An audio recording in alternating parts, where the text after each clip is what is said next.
안녕하세요. 저는 아들 결혼 준비하느라 바쁜 생활을 보내고 있는 40대 중후반의 여자입니다. 죽으라는 법은 없는지 한없이 가난하던 저희에게도 이런 축복이 오게 되네요. 여러분께 꼭 제 이야기를 소개하고 싶어서 이렇게 글을 쓰네요. 그동안 정말 어렵게 살았는데 드디어 그 세월을 보상받는 기분이 들어요. 제가 이 나이가 되도록 살다 보니 우리나라는 돈 없으면 살 수 없는 나라라는 걸 알게 됐어요. 가난은 가난을 낳는다는 말이 있죠. 그 말처럼 남편도 저도 가난한 집안에서 태어나 제대로 된 교육을 받아보지 못하고 일찍 학교를 그만두고 남들보다 빨리 사회생활에 뛰어들었어요. 일을 해도 여전히 가난했고 여전히 무시받는 인생을 살았습니다. 그래도 저희는 둘만 있으면 무서울 것 없이 행복했어요. 순정아, 비록 우리가 가진 건 없지만 어떤 순간에도 절대 기죽지 말고 당당하게 살자. 자신감 하나면 뭐든 할 수 있어. 두려워하지 말자. 난 오빠만 있으면 돼. 절대 키 안 죽어. 악착같이 돈 모아서 보란듯이 살 거야. 가난해도 잘 살 수 있다는 걸 보여줄 거야. 저희는 자신감이 무기라며 어떤 순간에도 자신감을 잃지 않으려고 노력했어요. 늘 긍정적인 남편과 제가 처음 만난 곳은 어느 의류 공장이었어요. 그땐 둘 다 학교를 때려치고 일을 한 거라 미성년자였어요. 당시 저희를 받아주는 곳이 공장밖에 없었고 공장에서도 성인인 척 보이려고 어른들이 입을 법한 옷을 입고 다니고 그랬었어요. 다른 공장도 그런지는 모르겠지만 저희 공장은 관리자가 굉장히 난폭했어요. 굳이 화 안 내도 되는 일에도 화를 내며 저희에게 스트레스를 푸는 것 같았어요. 남편과 저는 둘 다 같은 처지라 공장 주인이 난폭하게 굴 때마다 서로에게 의지하며 위로해주는 사이가 되었습니다. 2년 동안 함께 붙어서 일하는 시간이 많아지다가 정이 들어버려서 결혼까지 하게 된 거죠. 공장 사람들은 처음 저희가 공장에 들어왔을 때 성인이 아니라는 걸 진작에 눈치를 채고 있었는데 가엾고 불쌍해서 쉬쉬해줬더라고요. 당연히 윗사람들도 알았지만 당장 공장에 일할 사람이 없으니 모르는 척 눈 감아주고 저희를 뽑은 것이었어요. 그런데 저희가 서로 결혼하겠다고 말하자 직원들은 수군대기 바빴어요. 어린 것들이 발랑 까져가지고 분명히 임신해서 결혼했을 거야. 하라는 일은 안 하고 그런 짓거리를. 에휴. 얌전하게 생긴 것들이 왜 그랬대? 여기 사람은 생긴 걸로 판단하면 안 돼. 얌전한 고양이가 부뚜막에 먼저 올라간다는 말도 몰라. 안 그렇게 생긴 애들이 할 건 다 하고 다닌다니까. 말세야 말세. 어느 순간부터 공장에선 저희에 대한 안 좋은 소문이 돌고 있더라고요. 헛소문이 늘 그렇듯 사실도 아닌 이야기들이 눈덩이처럼 부풀려져서 걷잡을 수가 없었어요. 어차피 사실이 아니니 저희가 무시하면 괜찮을 줄 알았어요. 괜히 저희가 아니라고 부정해봤자 저희 말에도 사리부터 전달될 거고 그러면 이를 더 키우는 꼴만 될 것 같아서 어떠한 말도 하지 않고 가만히 일만 했어요. 하지만 소문은 잠잠해질 기미가 보이지 않았습니다. 그들은 저희가 가만히 있으면 언제까지 가만히 있나 볼 심산인지 계속해서 거짓 뉴스들을 퍼나르기 시작했어요. 결국에 그들의 시선을 견디지 못해 오랫동안 몸을 담궜던 공장을 나와야 했죠. 무작정 나오긴 했지만 그래도 저희는 그동안 공장에 일하면서 모아둔 돈이 있었기에 당분간 먹고 살기엔 아무런 지장이 없었어요. 그렇다고 저희가 가만히 있는 사람이 아니니 얼른 일자리를 구해서 나갔어요. 여보, 나 건별로 주는 아르바이트긴 하지만 피자 가게에서 배달 일 하기로 했어. 진짜야? 정말 잘 됐다. 나도 방금 식당에서 연락 왔는데 내일부터 출근하래. 공장에서 일할 때보단 벌이가 적지만 그래도 열심히 하자. 이 돈도 못 벌어서 굶는 사람들 있는데 감사하다 생각하고 해야지. 그래야지. 당신 오토바이 탈 때는 항상 조심하고, 알겠지? 알겠네요. 걱정하지 마. 조심, 또 조심할게. 저희는 다행히 아르바이트를 금방 구했고 저는 식당 일을 했고 남편은 배달 일을 시작했어요. 1년 정도 일했을 때 제가 임신을 하게 된 거예요.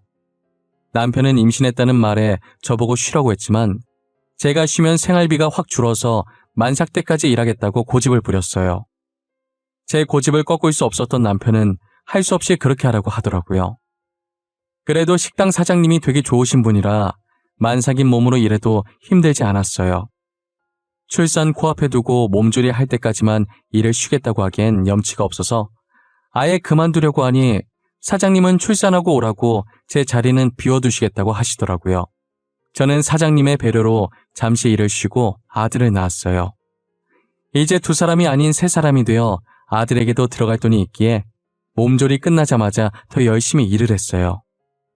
아들이 어느 정도 커서 말도 쫑알쫑알 잘할 때쯤 오토바이 사고 뉴스가 많이 보이더라고요. 그런 뉴스를 볼 때면 자연스럽게 오토바이 타고 일하는 남편이 떠올랐고 항상 걱정됐어요. 제가 걱정할 때마다 남편은 괜찮다고 저를 안심시켰어요. 10년 뒤에도 변함없이 남편을 걱정했고 남편은 제게 웃어 보였죠. 당신 알지? 늘 오토바이 조심? 매일 들어서 귀에 닦지 않겠어. 항상 조심해서 타고 있으니까 걱정하지 마. 나 배달 무사고 10년 차야. 왜 이래? 당신도 무거운 거 들다가 허리 다치지 말고 조심해. 나야 뭐 힘든 일 사장님이 다 하셔서 괜찮아. 여튼 오토바이 항상 조심해. 알겠지? 알겠네요. 갔다 올게. 당신도 잘 갔다 오고. 저는 그게 남편의 마지막 출근일 줄은 꿈에도 몰랐어요. 만약 남편의 마지막 출근일 줄 알았다면 가지 말라고 말렸을 거예요. 그날 출근하는 남편을 보내고 저도 식당으로 출근을 했어요. 손님이 가고 난 자리를 닦으면서 빗소리가 들리길래 창밖을 바라봤어요. 그날따라 비가 억수같이 쏟아졌고 오토바이 타고 다닐 남편이 생각나더라고요. 조금 불안했지만 조심한다는 남편의 말을 믿고 힘내서 일했습니다. 설마 사고가 날까 싶었던 거죠. 그러다 시간을 봤는데 저녁 6시더라고요. 저는 아직도 그날의 기억이 어제 일처럼 선명하게 기억나요. 당시 남편은 휴대전화가 있었는데 저는 휴대전화를 들고 있지 않았어요. 항상 필요한 게 있으면 남편은 저희 가게로 전화를 했었어요. 그날 손님이 많아서 제가 음식을 나르느라 가게에 온 전화를 사장님께서 받으셨어요. 전화를 받던 사장님은 사색이 되더니 급히 저를 찾더라고요. 제가 반찬을 놓다가 쳐다보니 다급하게 손짓을 하시는 거예요. 영문도 모르고 사장님 쪽으로 다가갔더니 사장님이 들고 있던 수화기를 제게 내미셨어요. 빨리 전화를 받아봐야 할 것 같다면서요. 사장님 표정을 보니 불안한 마음이 덮쳐왔습니다. 김순정 씨 맞으신가요? 여기 땡땡병원인데요. 지금 남편분께서 오토바이 사고 나서 많이 다치셨어요. 보호자분이 빨리 와주셔서 수술 동의서를 좀 써주셔야 해요. 10년 동안 무사고라고 자신만만해하던 남편의 얼굴이 떠오르면서 평생 함께할 내 남편이 죽을까봐 너무 무서웠습니다. 사장님도 가게 걱정하지 말고 가보라면서 덜덜 떨고 있는 제 손에 택시비를 고이 쥐어주셨죠. 저는 믿기지가 않아서 멍한 상태로 택시를 탔고 기사님께 병원에 빨리 가달라는 말만 반복했어요. 응급실에 도착하니 사람이 무척이나 많았고 입구 쪽에 간호사 여러 붙어있는 침대가 보였습니다. 제발 저 침대에 누워있는 게 남편이 아니길 기대했는데 남자의 얼굴을 확인하니 남편이었어요. 간호사는 남편 몸에 조그마한 기계를 여기저기 붙이고 있더군요. 그 순간 심장이 멎고 말았고 삐 거리는 소리가 제 귀를 찔렀습니다. 재빨리 응급실 의사가 제세동기로 응급처리를 해준 덕분에 심장은 다시 뛰기 시작했어요. 간호사는 저를 보더니 보호자분 맞으세요? 빨리 여기 수술 동의서 작성해 주세요. 라고 말했습니다. 제가 서명하자마자 남편의 침대는 빠르게 수술실로 들어갔죠. 6시간이 지났고 저는 수술이 끝나기만을 기다렸습니다. 수술실에서 의사가 나오더니 수술은 잘 마쳤지만 의식이 돌아올지는 기다려봐야 한다며 무거운 표정을 보이셨어요. 남편은 중환자실에 들어갔고 그제서야 긴장이 풀려 바닥에 주저앉고 말았어요. 다행이라고 해야 될까요? 오토바이를 몰던 남편이 언젠가 다칠 줄 알고 돈을 열심히 모아놓았던 탓에 입원할 돈은 있었습니다. 보험도 꼬박꼬박 들어놨고요. 먹고 입는 걸 아껴서 월급의 대부분을 저축해놓길 다행이다 싶었습니다. 원래는 집 사려고 모아둔 돈이었는데 이렇게 쓸 줄은 몰랐지만 그래도 다행이었죠. 수술비를 결제하고 돌아오니 남편 중환자실 앞에 누가 찾아왔더라고요. 처음 보는 남자였는데 잔뜩 화가 난 표정으로 의식 없는 남편에게 욕을 퍼붓고 있었습니다. 저는 영문도 모른 채 그 남자에게 누구냐고 물었어요. 이병식 씨가 일하고 있던 피자 가게 점장이요. 아니, 오토바이를 어떻게 몰았길래 사고가 나요? 지금 배달 못해서 가게의 피해가 얼마인지는 알아요? 오토바이도 다 박살났더만. 아, 죄송합니다. 빗길에 미끄러져서 사고가 났다고 하던데. 이건 저희 남편도 어떻게 할 수 없는 일이지 않습니까? 남편이 지금 위중한 상태라 수술도 오랜 시간 했고. 아니, 지가 목숨이 위험하면 다야? 내가 피해보는 건 어쩔 건데? 비가 와도 조심조심 신속하게 운전할 수 있는 거 아니야? 아주 돈에 미쳐서 빨리 배달하려다 사고 내놓고 가게에 피해만 주고. 우리 가게 오토바이는 또 어떡하냐고? 천천히 신속하게가 어떻게 됩니까? 그게 가능하시면 점장님께서 하시지 그러셨어요. 뭐예요? 방금 뭐라고 그랬어요? 돈도 쥐뿔도 없어서 이딴 배달 알바를 하는 주제에 내 말에 토를 달아? 버러지 같은 것들이 쌍으로 미쳤나? 니들 가게 피해받은 거 보상 제대로 안 하면 고소할 거니까 그렇게 하라! 점장이라는 사람은 남편 안부는 안중에도 없고 가게 걱정부터 하더라고요. 사람이 다쳐서 중환자실에 누워있는데 어떻게 저럴 수 있을까요? 점장이 하는 말에 너무 화가 나서 한번 맞받아쳤더니 그 뒤로는 저를 죽일 듯이 몰아세우더라고요. 돈 없는 게 죄라고 저는 더 이상 아무 말도 할 수 없었고 죄인처럼 고개를 숙인 채로 구급대원에게 건네받은 남편의 휴대전화만 매만지고 있었어요. 제가 아무 말도 못하자 기세등등해져서는 삿대질하면서 소리 지르고 난리도 아니더라고요. 당신 남편 때문에 배달 주문한 사람이 1시간 넘게 기다렸는데 안 왔다면서 다시는 여기 안 시킨다고 화를 냅디다. 우리 가게 이미지 나빠진 건 어떻게 책임질 겁니까? 그쪽이 배상 똑바로 해줄 때까지 여기서 한 발자국도 안 나갈 거니까 그렇게 알아요. 저는 일단 병원에 민폐 주기 싫어서 음식값과 오토바이 수리비를 배상하고 점장을 돌려보냈어요. 점장이 간 뒤로 조용해진 복도에 혼자 남겨지니 한숨밖에 안 나오더라고요. 지금 제 신세가 너무나도 처량했고 그동안 저런 점장 밑에서 일했을 남편이 딱했어요. 저는 누워있는 남편의 손을 한번 잡아본 뒤 중환자실을 다시 나왔어요. 그리고 복도에 있는 의자에 앉아 남편의 휴대전화를 열어서 확인해봤어요. 사진첩에 들어가 보니 자신 사진은 하나도 없었고 저와 아들 사진만 가득하더라고요. 눈물이 나려는 걸 꾹 참으며 사진들을 보고 있었어요. 그렇게 사진을 계속 넘겨보다 영상 하나가 나오는 거예요. 재생 버튼을 눌러봤더니 남편에게 윽박지르는 점장의 목소리였습니다. 방금 배상하라고 난동 부리던 그 남자의 얼굴도 보였죠. 남편은 그동안 자신이 당했던 수모들을 전부 녹화하고 있었어요. 영상을 옆으로 넘기니 한두 개가 아니었어요. 늘 웃음을 잃지 않았던 남편인지라 이런 수모를 당하고 있었을 줄은 몰랐어요. 여보, 내가 당신 대신 꼭 복수해줄게. 그 인간 밖에 못 돌아다니게 만들어줄게. 영상을 본 순간부터 눈물이 멈추지 않았고 물수건을 들고 와 남편 몸을 닦아주면서 언젠간 그 점장한테 복수를 하리라 마음먹었어요. 저는 언제까지나 이렇게 가만히 손 놓고 모아둔 돈을 계속 쓸 수가 없어서 다시 식당 일을 했어요. 왜 벌써 나왔어? 며칠 더 쉬어도 되는데. 아니에요. 제가 어디 쉴 형편인가요? 이제 남편도 저렇게 됐는데 저라도 일을 해야죠. 그래야 병원비 내고 아들도 키우고 하죠. 사장님은 왜 벌써 왔냐고 더 쉬어도 된다고 하셨지만 저는 쉴 형편이 아니었어요. 그래도 사장님이 여자분이라 저를 이해해 주시고 잘 챙겨주셔서 힘들지 않았어요. 가끔 부업으로 인형 눈 붙이기도 하고 예전처럼 돈 되는 일이라면 다 했던 것 같아요.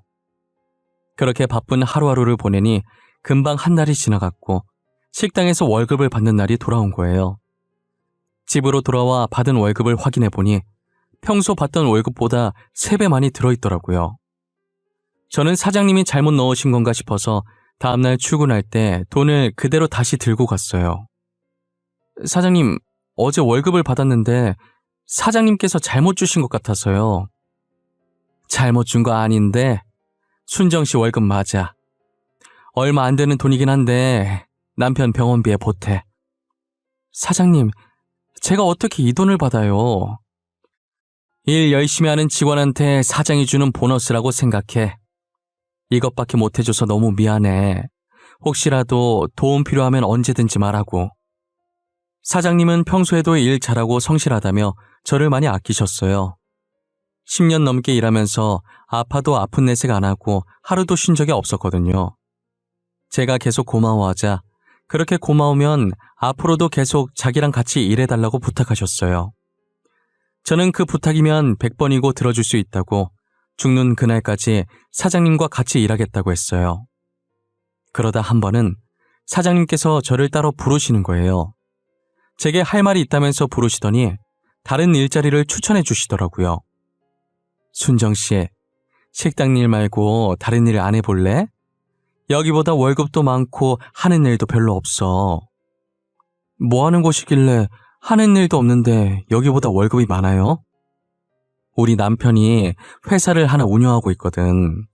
그런데 비서 자리 하나가 빈다고 하더라고.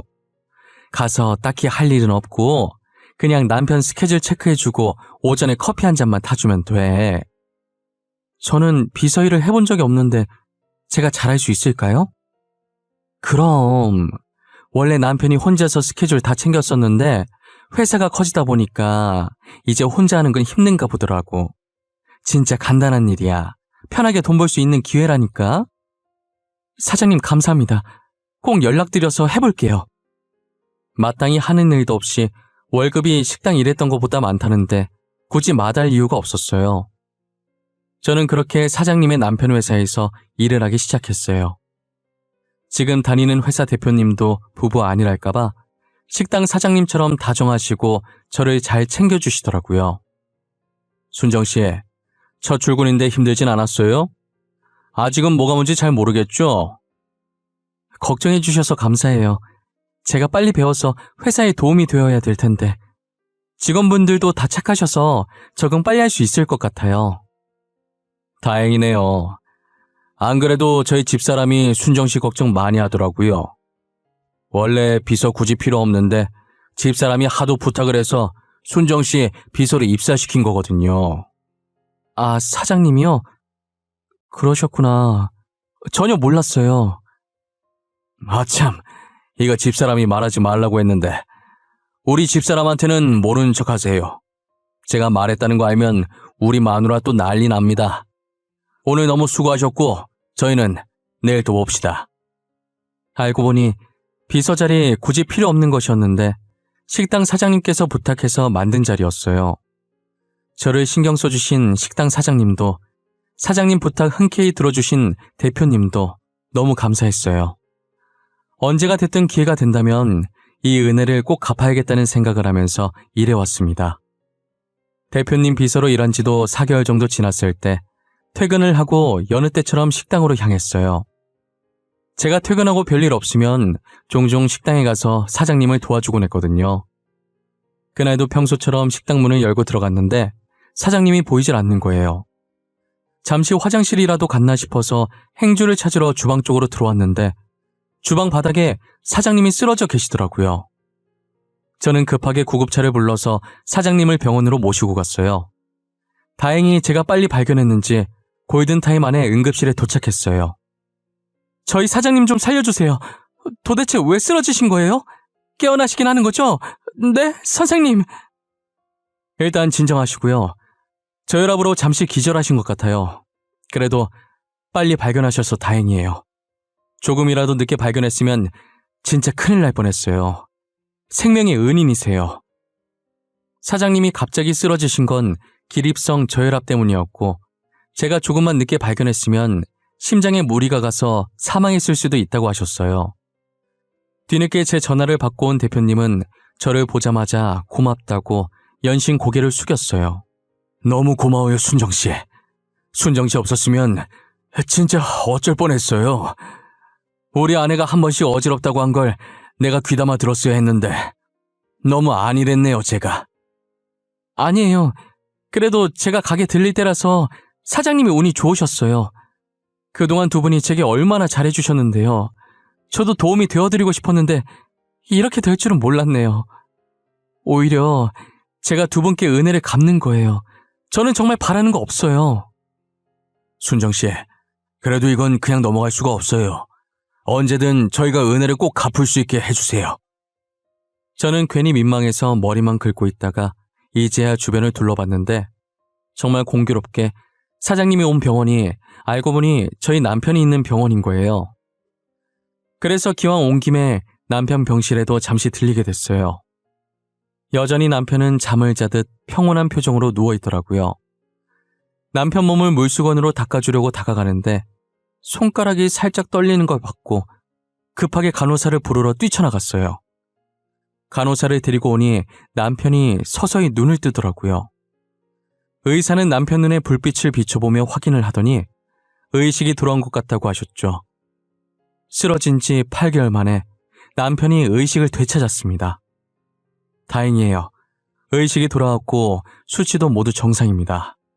다만 오래 누워있어서 욕창이랑 몸이 조금 굳어 있으실 거예요. 이건 재활치료하면 금방 괜찮아지니 크게 걱정하지 않으셔도 되고요. 재활치료는 얼마나 걸릴까요? 제가 이 정도 걸린다고 확답을 드릴 수는 없지만 오래 걸리진 않을 거예요. 얼마 지나지 않으면 예전처럼 일상생활도 가능하실 거고요. 감사합니다. 정말 감사합니다.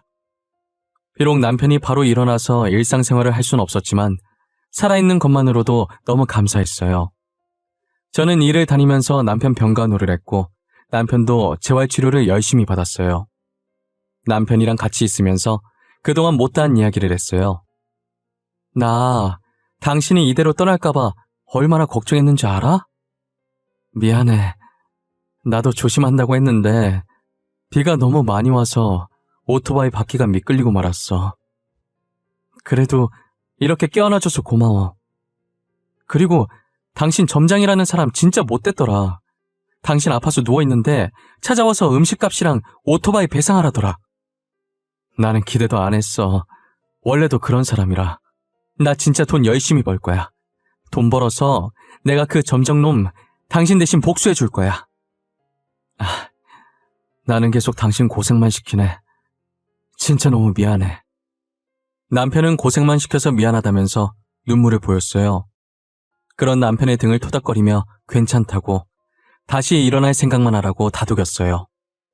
이제 남편도 깨어났겠다. 복수의 칼날만 갈며 전보다 더 열심히 일을 했어요. 하루라도 빨리 그 피자 가게 점장한테 복수해주고 싶었거든요. 제가 눈에 도끼를 품고 일을 하니 사장님이 궁금했었나 봐요. 한 번은 제게 왜 이렇게까지 돈을 벌려고 하냐고 물어보시더라고요. 순정씨 이제 남편도 깨어났는데 왜 이렇게까지 돈을 벌려고 하는 거야? 복수해줄 사람이 있어요. 저 돈 많이 벌어서 짓밟아줘야 할 사람이 있어요. 무슨 일이 있었길래 착해 빠진 순정씨가 이렇게 바짝 약이 올라 있을까? 사실 저희 남편 사고 났을 때 남편이 일하던 피자 가게 점장이 찾아왔었거든요. 그런데 남편 안부 묻기는커녕 가게 손해 입었다고 피자 값이랑 오토바이 값 배상하라고 하더라고요. 뭐? 무슨 그런 몰상식한 사람이 다 있어. 하도 땡깡 부리길래 배상해줬죠.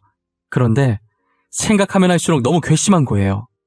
얼마나 직원들을 못살게 굴었던지 남편 휴대전화에도 증거 영상들이 많더라고요. 저는 사장님께 그동안 남편이 점장에게 당했던 수모를 말하면서 남편 휴대전화에 있던 영상들을 보여줬어요. 괘씸해서 참을 수가 없어요. 돈 왕창 벌어서 복수해주고 싶어요. 그런 일이 있었는데 왜 나한테 말을 안 했어? 진작에 말을 하지. 내가 도와줄게. 순정 씨는 아무것도 할 것 없고 이 영상만 나한테 보내주기만 해. 당시엔 사장님께서 무슨 뜻으로 말한 건지 몰랐다가 며칠 뒤에 그 말의 뜻을 알게 되었습니다. 사장님은 SNS에 땡땡 지점 피자 가게의 갑질이라며 남편이 모아뒀던 영상을 전부 올려버리셨어요. 저는 가난해서 휴대전화조차 없었고 그러니 당연하게 SNS 자체를 할 줄 몰랐죠. 하지만 사장님은 저와 달리 컴퓨터도 정말 능숙하게 잘하셔서 금세 영상을 편집해서 올려주셨어요. SNS 하나만 가지고도 그 점장이 갑질한 것을 많은 사람들이 볼 수 있도록 했더라고요. 영상은 순식간에 여러 커뮤니티에 퍼지게 되었고 해당 지점 고객센터에 문의가 빗발하면서 결국 그 지점은 폐업을 하게 되었어요. 하지만 그 피자 가게는 전국 각지에 전부 있는 체인점이라서 그 사람은 일개 점장에 불과했기 때문에 죄 없는 다른 지점까지 피해를 입게 된 거예요. 피자 본점에서는 저희의 폭로로 인해 매출에 상당한 영향을 미쳤고 이에 대해 저희를 상대로 억대 소송을 제기했어요. 대표님은 억대 소송을 당했다는 걸 알고 본인 회사에 소속된 변호사를 제게 소개해 주셨어요. 순정 씨, 피자 본점에서 억대 소송 걸었다면서요? 진짜 웃기네. 방귀 낀 놈이 성낸다더니 자기가 직원 관리 못 해놓고 누구한테 덮어 씌우려고. 제가 주변에 물어보니까 소송은 돈 많은 사람들이 무조건 이긴다고 하더라고요. 변호사 선임비도 어마무시하게 들 텐데 걱정이에요. 그런 걱정은 하지 마세요. 저희 회사에 소속된 변호사가 있으니까요. 저희 직원 위험에 처했는데 저희가 나서줘야 하지 않겠어요? 그렇게 변호사와 함께 그 지점의 갑질을 증거로 상소했고 상소심에서 잘못이 없다는 것을 인정받아 억대 소송은 다행히 기각되었어요. 저는 억대 소송이 일단락되고 더 이상 그 피자 가게와 엮이고 싶지 않아 아예 신경을 끄고 있었어요. 나중에 사장님께 들은 얘기인데 다른 지점의 피자점까지 갑질이 터지면서 해당 피자 매장에 사람들이 불매운동을 하기 시작해 가게가 망했다고 하더라고요. 본사고 지점들이고 애초에 그런 사람들만 뭉쳐있다가 망했다는 생각에 통쾌했어요. 지나가다가 우연이라도 그 피자점 사람들이랑은 마주치고 싶지 않았어요. 저 일도 벌써 2년 전 이야기고 지금은 아무것도 신경 쓰지 않고 아들만 잘 키우자는 생각으로 살고 있어요. 남편도 재활치료 끝내고 퇴원해서 지금은 대표님 기사로 일하고 있어요. 저나 남편이나 항상 저희를 신경 써주신 게 감사해서 평생 두 분을 보좌하기로 했어요. 이제 저희 아들이 곧 고등학생이 되는데 사장님 부부도 고등학생 외동딸이 있더라고요. 저희 아들보다 1살 많았는데 사장님 부부는 저희 아들을 사윗감으로 미리 점찍어 두셨었나 봐요. 둘이 결혼했으면 좋겠다고 아들을 소개해달라고 하시더라고요. 순정씨, 우리 딸 알지? 전에 봤지 않나? 순정씨 아들도 우리 딸 봤을 텐데 전에 둘이 같은 날에 우리 식당으로 하교한 날 있잖아. 아, 네네. 기억났어요. 아니, 나는 순정씨 아들이 참 마음에 들더라고. 순정씨도 우리 딸 마음에 들면 둘이 결혼시켰으면 좋겠는데 말이야. 네? 결혼이요? 저희 아들 이제 고등학생 되고 사장님 따님도 아직 학생인데 무슨 결혼이에요. 사장님도 참. 누가 지금 시키지? 성인 돼서 결혼시키자는 말이지. 오늘 집에 가서 아들한테 1살 연상 어떠냐고 물어봐. 아니 사장님, 그걸 둘째치고 아들 결혼시키려면 신혼집 해줘야 하는데 저희 부부가 가진 게 없어요. 당장 저희 집도 변변치 않은데. 그건 걱정하지 마. 목숨을 빚졌는데 내가 그 정도도 못하겠어? 혼수는 전부 우리 부부가 해올 거야. 순정씨 아들은 진짜 몸만 오면 돼. 사장님은 저희 아들이 마음에 드셨는지 몸만 오면 된다고 저를 꼬드기시더라고요. 저는 사돈이 사장님 부부라면 두말할 것도 없이 좋았지만 아들 의견이 제일 중요했어요. 아들 마음이 어떨지 모르니 일단 이 이야기는 사장님과 저 사이에 비밀로 하기로 했어요. 그 사이 저희 아들은 공부를 열심히 해서 단번에 의대에 입학하게 되었고 어쩌다 보니 사장님 딸과 엮여서 지금은 좋은 인연으로 결혼 준비를 하고 있어요. 저도 상견례 할 때 알게 된 건데 아들이 사실 사장님 딸을 처음 봤을 때부터 좋아했었다는 거예요. 그런데 숫기가 없어서 마음을 제대로 표현하지 못했었다고 하더라고요.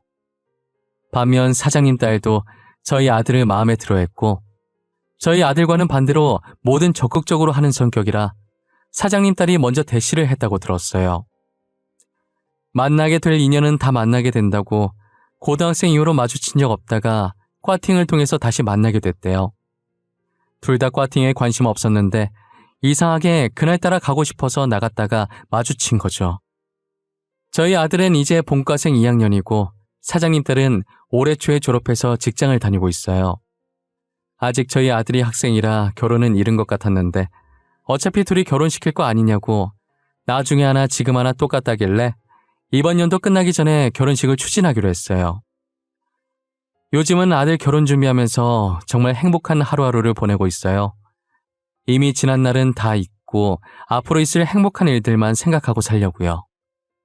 과거에 계속 살아봤자 스트레스 받기밖에 더 하겠어요. 부디 저희 아들만큼은 저희 같은 일 겪지 않고 행복하게 살았으면 좋겠네요.